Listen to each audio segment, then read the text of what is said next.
Okay, students. We're going to go ahead and learn how to find determinants and to use Cramer's rule. Determinants. This is another way of solving systems of equations. That is Cramer's rule. And in Cramer's rule, you use determinants to find your solutions. So, determinants we usually find either in a 2 by 2 matrix or in a 3 by 3. So that's a 2 by 2. And third order means 3 by 3. So those are square matrices, and the same number of rows as columns. Okay. This would also mean you have two variables. In a 2 by 2, you have x and y. Here you'd have x, y, and z. All right, so to find the determinant, okay, if here's your, they could have written something out, ax plus by equals c. Okay. Actually, I should say ax plus by equals, let's say, some number, say r. And then I have cx plus dy equals s. Okay. So the determinant, we take the coefficients of the x's and the coefficients of the y. It's called the coefficient matrix. Okay. So when I have the coefficient matrix, that'll be A, B, C, and D. Okay. And then, so it's the coefficient of the x's and the y's right there. The RS would be called the constant matrix. Okay. And you're going to talk about this more also next section. Okay. Coefficient matrix. And then the x and the y in themselves, that's called the variable matrix, which usually equals capital X. The coefficient matrix is usually given the name capital A, and the constant matrix is usually given the name capital C. Okay, as you'll see in the next section. So we are learning how to find determinants, and it's of the coefficient matrix. Okay, this one right here. And when it's a 2 by 2 matrix, you can see here's the rule. AD, multiply those two together, minus BC. Okay, and that is the determinant. Okay, now if it's a 3 by 3 matrix, as this coefficient matrix is right here, that's a coefficient matrix. The diagonal rule, which is my favorite one, there's two different ways, this is by far the easier one to remember, is notice these three are the same right here, and then they repeat the first two columns again right there next to it. So after you repeat the first two columns again, you end up with that, and you multiply your diagonals together. You multiply all those together, you multiply all those together, you multiply all those together, and you add them up. And that's one sum. Then you subtract the multiplication of those three plus those three plus those three. Again, we repeated the first two columns. Okay, so you multiply down the diagonal column, add them all up. That's your left number. Minus, multiply all the diagonals going up to the right, add them all up, add all three columns up there, all three diagonals up, and that's your right number. The number to the right of negative sign or minus sign. Subtract those two numbers, and there's your determinant. Okay, so now we're going to go ahead and look at examples of that.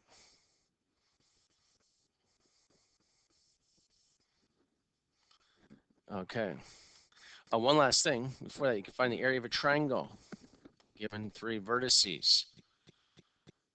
Okay, Notice the A, C, E are the x coordinates. So this is your x coordinates, these are your y coordinates, and this is just the number 1. Okay, and remember when you have this looks like absolute value around it, that means to find the determinant, if you see that in math placement test. Okay, it doesn't mean absolute value, it means find the determinant. Okay, and then I'd take that determinant and take half of it, and that would be the area of the triangle. So that's another way you can find the area of a triangle. We already know the normal formula for area of a triangle is 1/2 base times the height. Okay, well, that's if you're given the base and the height. What if that base and height, if your triangle wasn't nice in the coordinate plane, if it was nice in the coordinate plane, if that was a horizontal, then it's easy to find the base and the height. Well, let's say your triangle looked like this, right there. Okay, to find that base and height is a lot of work. Okay, it'd be much easier, for example, to do this right here, formula, or to draw a rectangle around it, find the area of that rectangle, and subtract off those triangles right there.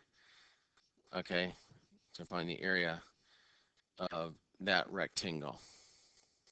Okay, one of those two ways, either doing this right here, if you don't mind these determinants, or drawing a rectangle around it, subtract off those two triangles, and that would give you the area of this inside triangle, the white one right there. Okay, so let's look at a couple examples. One with a 3x3 and a 2x2. First 2x2, again, remember 6 times 5 is 30, minus -8 times 3 is -24. And negative times negative is positive, so the answer is 54. Okay, there's its determinant.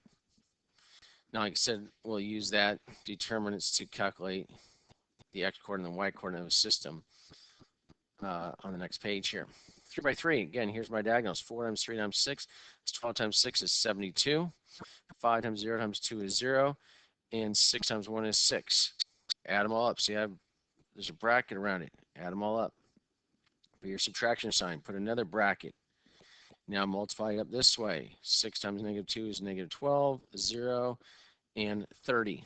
Add these up. 30 minus 12 is 18. So it's minus 18. And 78. 78 minus 18 is 60. So notice they have an error there. They had the answer right of 60, but it's supposed to be 18 right there. 78 minus 18 is 60. So there's an error there we caught.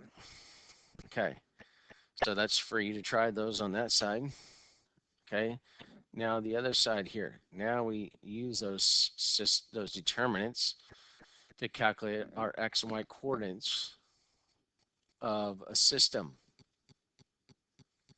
Okay, so in order to find the x coordinate of the system, or that's the solution, point of intersection, the x coordinate, I take and find the determinant of these two matrices. C is the coefficient matrix. That's my original one, A, F, B, and G.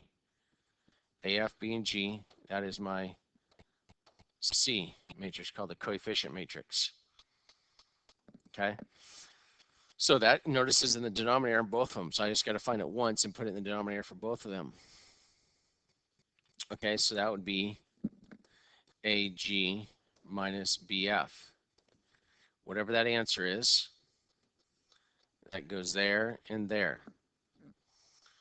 Okay, now to find the x coordinate for the numerator, what determinant to use? You take out, since we're trying to find x, we take out the x's, the coefficients of the x's, and replace it with a constant matrix right there. The y's stay the same. And it's the same idea for the y's. So if I'm looking for the y's, I take out the y's, coefficient of the y's, which is the b and g, and replace it with the the constant matrix again. The x's stay the same this time. Okay. So notice you only have a solution if the coefficient matrix, that C that we just found up over here, AG minus BF, If that doesn't equal 0, if that equals 0, there's no solution, which means they're parallel, right? If there's no solution, that means they're parallel. Okay, so let's look at some examples here then. Use Cramer's rule to solve this system right here. So first off, I want to write out my matrices, a coefficient matrix. Okay, 5, negative 10, 10, and 25.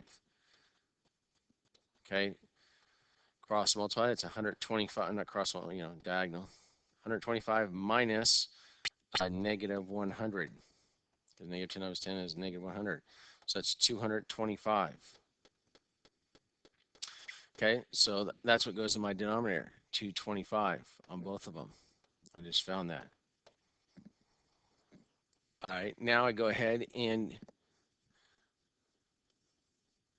the constant matrix is 8 and 2. I'm replacing that into the x's since I'm solving for x first. So 8, negative 2 goes here. The y coefficient stays the same, negative 10. Cross multiply, 200 minus 20 is 180 over 225. And then I go ahead and simplify that. You can divide in your calculator. I'll give you 0.8. 0.8 is 4/5, or you can, after you get 0.8, hit math, enter, to change it to fractions, 4/5. So there's my answer. My x coordinate is 4/5. For my y coordinate, remember again, I take out the y's, the negative 10 and 25, replace it with the constant numbers there. So 5 and 10, 8 and negative 2. Cross multiply there. Negative 10 minus 80 is negative 90 over 225. So negative 90 over 225. 45 goes into those, and it gives me negative 2/5. 45 goes into both of these here.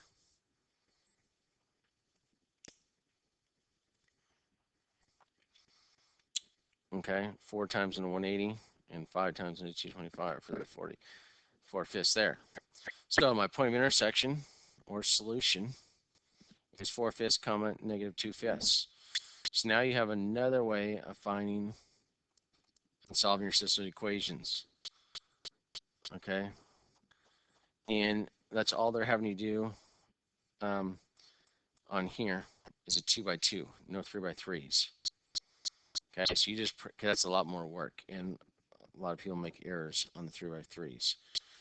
Okay, that'll go ahead and do this in this one right here.